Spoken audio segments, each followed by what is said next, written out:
নাবালিকা কন্যার ঘাতক পিতাকে গ্রেপ্তার করল খোয়াই থানার পুলিশ। ঘাতক পিতা আশিস দেবনাথ নিজের হাতে কুড়ুল দিয়ে নৃশংস কায়দায় খুন করে বলে অভিযোগ উঠেছে। অভিযোগের তদন্তে নেমে গভীর রাতে ঘন জঙ্গলে লুকিয়ে থাকা ঘাতক পিতাকে গ্রেপ্তার করে নিয়ে আসে পুলিশ। আজ ফরেনসিক টিম পৌঁছায় ঘটনাস্থলে। সেখানে তদন্তের জন্য প্রয়োজনীয় নমুনা সংগ্রহ করে নেয় ফরেনসিক টিম।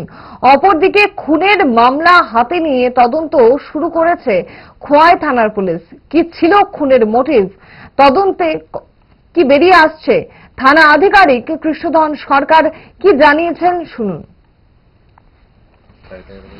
দিকে আমরা খবর পাই যে আমাদের পশ্চিম সোনাতলা এরিয়াতে একটা মাইনর গার্ল বাচ্চা মেয়ে মার্ডার হয়েছে বলে আমরা তৎক্ষণাৎ আমাদের টিম নিয়ে আমরা ওই ঘটনাস্থলে আসি এবং আমরা দেখতে পাই এখানে একটা রক্তাক্ত গলা কাটা, আধা গলা কাটা একটা বাচ্চা মেয়ে মৃতদেহ, এবং জানতে পারি এখানে যে মেয়েটার বাবা যে আশিস দেবনাথ ও নিজেই নাকি ওর ইয়েকে খুন করেছে।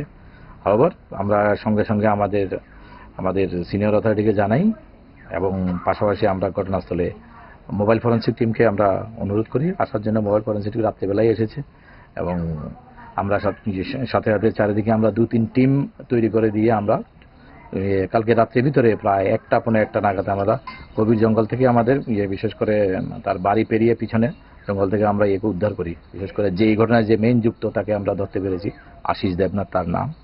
তো অ্যাকর্ডিংলি আমরা তাকে গ্রেপ্তার করে থানায় নিয়ে যাই। একটা মার্ডার কেস তৈরি হয় তার এগেনস্টে। আজকে আবার আমাদের ফিঙ্গারপ্রিন্ট টিমে এসেছে এখানে, ওনারা ওনাদের এভিডেন্স কালেকশন করছে।